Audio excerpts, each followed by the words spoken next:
Hey Lou, what do you call a cold canine? A chili dog. We started our egg layers some time back, but there'll be a long time before they're ready to lay. But someone gave us a couple, 4 or 5 chickens. We went and picked them up yesterday, and yesterday morning, and Missy sure was glad to get 2 eggs this morning. First eggs we've had off the property for some time. And we've always just had these little, just cheap, primitive kind of chicken tractors. That feeder's not really super great, but it's getting the job done for now, and we keep dividing the chickens up. And we built them this way because my daughter, when she first started, she was just, I don't know, 9, 10 years old. So she couldn't really move the big, heavy ones. And I understand it's more work to move. Well, I don't know whether it is or not, because we don't have to have we have one that's kind of in the hospital right now. He's got a bum leg, and we'll put him in the hospital. We're going to divide off into this other one. We built that one out of wood and put some metal on top of it just because all that stuff was free. It's right here on the property. I didn't have to go buy anything. We didn't have any more PVC, and we've used these for quite a few years, and they're super easy for her to move. And when the chickens are full grown, you can get, I don't know, between 30 and 40 in these 5x10s comfortably. So yeah, we don't have the ability to move 75 at a time real easy, but this works for us for the amount that we do. Like I said, we're going to divide this up a little bit, but it's still super easy to move. She doesn't need any additional dollies or anything like that to move them. We've got a variety of different feeders that we use. I've been thinking about building a trough feeder because that seems to be what everybody else does. We've always used these style. It gives the amount of birds that we have in a pen plenty of access. And right now we've got these 3-gallon waters in there that sometimes we got to fill twice a day. But it works for us for having about 100 chickens at a time. That's what we do. You saw how easy it was to move those. And for a girl, she's 18 now, but when she started, she was, 10, 11, 12, whatever. And she was using an old Chevy Tracker or a 4-wheeler to pull a big 12x12 pin that was just way too heavy and too many injured birds and things like that. This way, not a lot of weight, not a lot of effort. We just use tarps or whatever we have to cover them with. We've been through some heavy storms, and we've never had any trouble with, anything blowing away. We've had birds get wet, early birds get wet. That was a problem. So now we just got in the habit of putting these tarps on. But most of the time, having this wide open like this gives us plenty of ventilation. I did put that one completely under, so that'll give them more shade to go to, and they still get a lot of breeze. So even if we have heavy rains, maybe they can come to one end. We'll probably still, if we see a big storm's coming, we'll probably still drape a tarp over the end. But this works for us. You see all these designs. I mean, I've been to Joel Salatin's. I like his design. If we had the setup to do that, that would be great. But this works for us. We don't have to weld the dolly together. We can throw these little PVC deals together. We can throw those little furring strip deals together because that's what we have. And I think if you've read any of Joel Salatin's books, you'd see that he's really about being frugal. So if he uses the resources that he has, this is what we have, and this is the way we do things. Works good for us. And if we we have 6 or 7 acres that we pasture here, and if we wanted to expand this and we had these little tractors all over the place, it'd be super easy to move.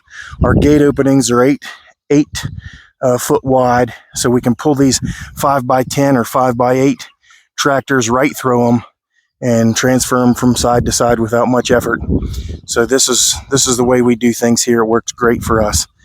Let's get these birds watered.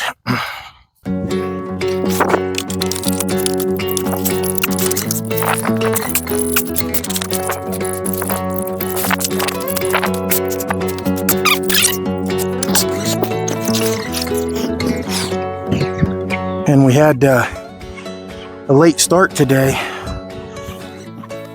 because we had Miss Hey Hey, and then Mr. Jet came over to visit us, and we lost the plug to this one, lost the cap to this one. If anybody knows what size cap fits it, I tried a pop bottle cap. That didn't work. It's a little bit smaller than a pop bottle, so if you know what it is, you can let me know. Something that works in substitute of the cap that comes on these waters.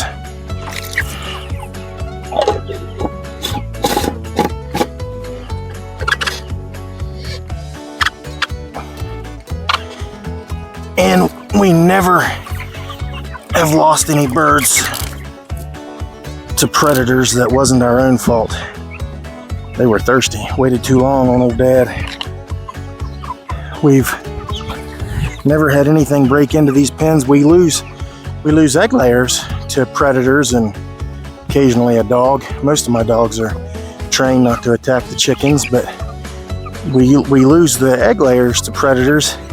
But just this simple setup that we have here, we've never lost a bird to predators in these pens. Now, if we somehow let them out of the pens, or if we make a mistake, if we make a mistake, we sometimes have a problem, but it hasn't been something that's been a problem for us. Usually when they get these legs like this, they usually don't fare well, but we're trying to doctor him along, let him recover.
Well, unfortunately, I didn't get myself wrapping the fence back around, but you can see the ladies are on the fresh grass here. This is overgrazed. This is overgrazed. We should never let it get to that. We wanted it to stop like that down there. And just we were so busy that we had to get caught up in life, so we didn't get to move them like we wanted to, and the fence isn't quite built the way it needs to be to move them easily. So that's a problem. So we'll try to get them out of here quicker, let them in here. We'll gauge it, see if this is a day or two.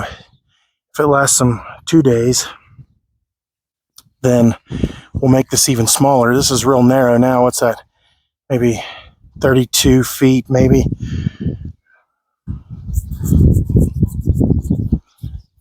Somewhere between 25 and 32 feet, something like that, by 120 or so, something like that. But anyway, these 3.5 cow units, 3 3/4 cow units in here, I guess. That little bee is not a full cow yet. She's getting there. You can clip it down if you want. This is we should not have let it get that low. I don't want it to get that low. That is severely past where I want it to go. As you can see the starkness between the two there. Overgrazed by a day, at least a day. Overgrazed by at least a day. Moving into this. And that'll take more recovery time. We did that in another place over there too, so we'll see what that's like when we come back to it. So hopefully we haven't done too much damage since it's the end of May. But here we are, moving into these nice, and we've had chickens on these pens, so these are a little better than some of the other pens. We don't have chickens on these pens yet this year, but with my mic on, you can't hear the cows ripping the grass, but that's always one of my favorite things to hear.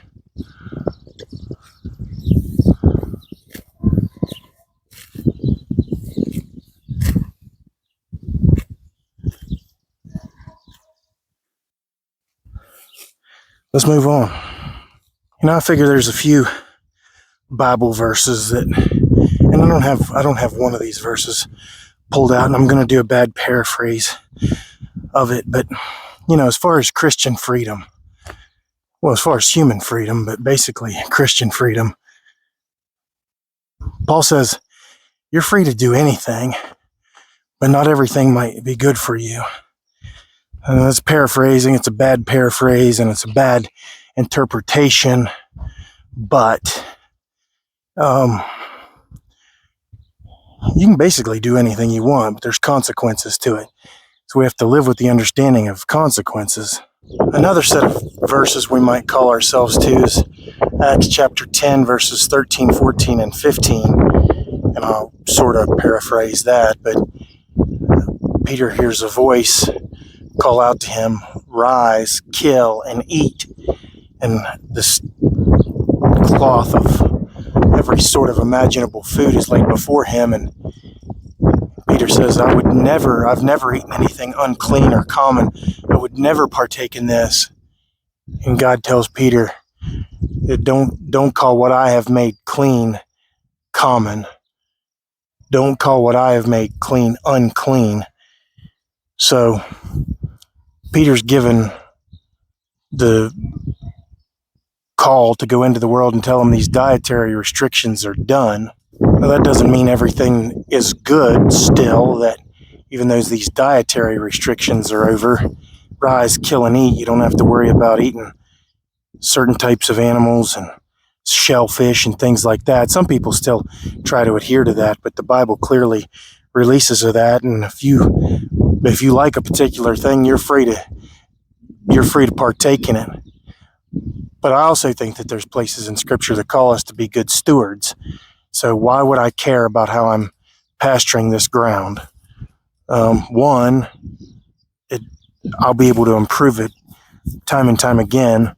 And we have already improved it greatly over the years, but we'll be able to improve it even more and be able to increase the carrying capacity. So if it's, I don't know what it is locally. Is it a cow and a half per acre? Assume it's a cow per acre. Maybe we can increase it to a cow and a half to 2 cows per acre by proper management, by getting that manure concentrated into areas, making them eat everything, get rid of the weeds.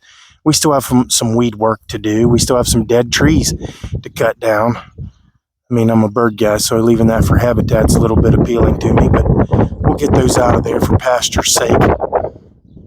So there's things to do. So being a good steward, I should be a good steward of my body. I don't think it's any secret I like me some Pepsi, boy.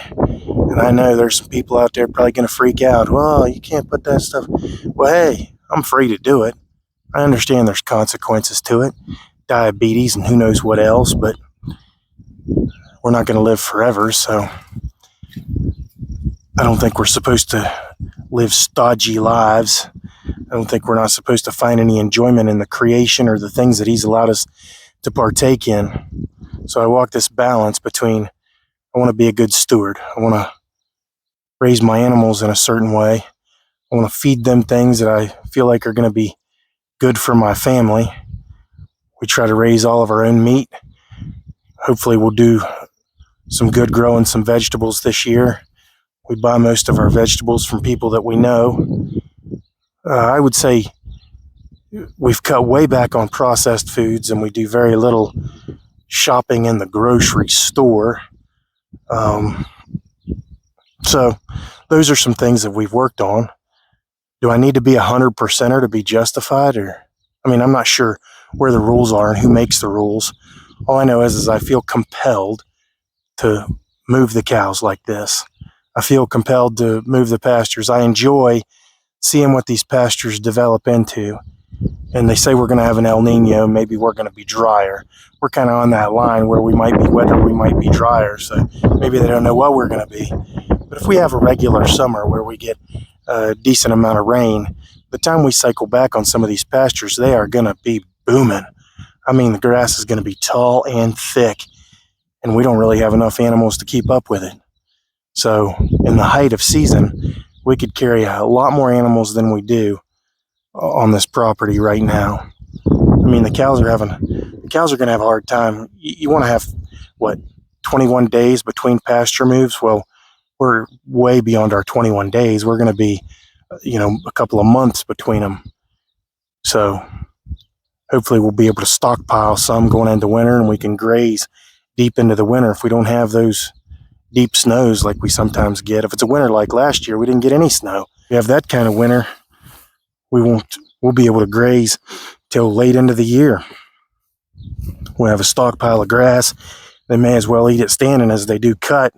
Sure, we'll cut some, put some away, but think about where our food. What about our food?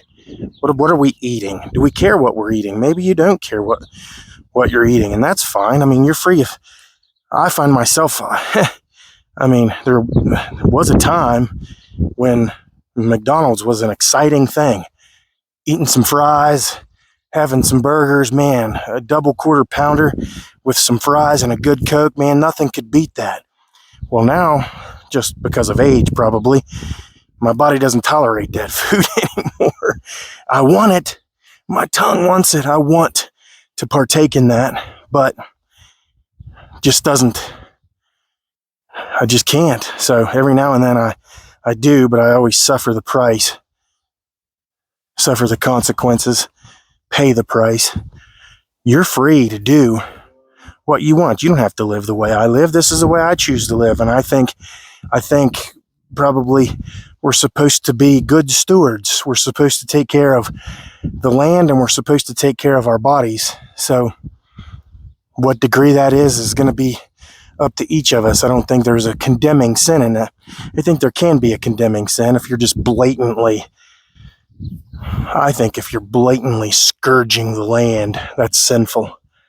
I think if you abuse your body beyond what's called for by God. I think that's sinful. So I certainly think there's some sinful things that are involved with that freedom that we might partake in. But you're free. You're free to do what you want. I choose to live this way. I want to send this message out the same as I would the gospel message. I'm going to quote scripture and tell you that God says, rise, kill, and eat. You can eat what you want. There are no dietary restrictions. You shouldn't be gluttonous. You shouldn't become cripplingly obese. I'm not cripplingly obese, but I'm a pretty big fella. I like to eat. And you don't process the food the way you used to, so maybe you ought to pull yourself away from the table. But if you find yourself that you just love the joy of eating, and boy, do I love to taste some good food. I love to eat good food. And if you find that you're eating for the taste of it and more than just for the nutritional aspects of it, too much, and you just eat and eat and eat, and then you're just crippled by it, and it's an addiction. Well, you need to be a better steward of your body. I feel like we need to be better stewards of the land so that we're managing the animals that God gives us to raise properly. We're raising the grass properly. We're taking care of the soil properly. We're not just tilling and letting the soil erode and erode and erode, and the wind blows it everywhere. We're purposeful in what we do. Are you taking a late spring stroll? Huh? You taking a late spring stroll? You're so gorgeous. Look at that smile. You love my pappy? I love my pappy too. I love my baby. Hey, I do. Her just happy as can be outside. Taking a stroll.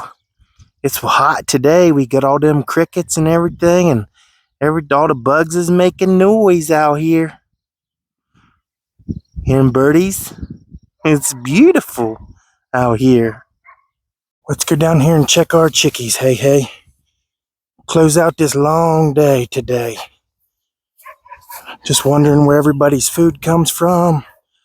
Wondering what we're putting in our animals and on the ground for our hey-hays and our jetty sketties and our Millie Joes. What a day. It's been a long one, hey. Been a long day, hey. Got these cows over here. And we got our chickies down here. We can see some more chickies. And tell everybody, say we love you, man. Have a good night, brothers and sisters. We love you. What about that, hey? What about that, hey?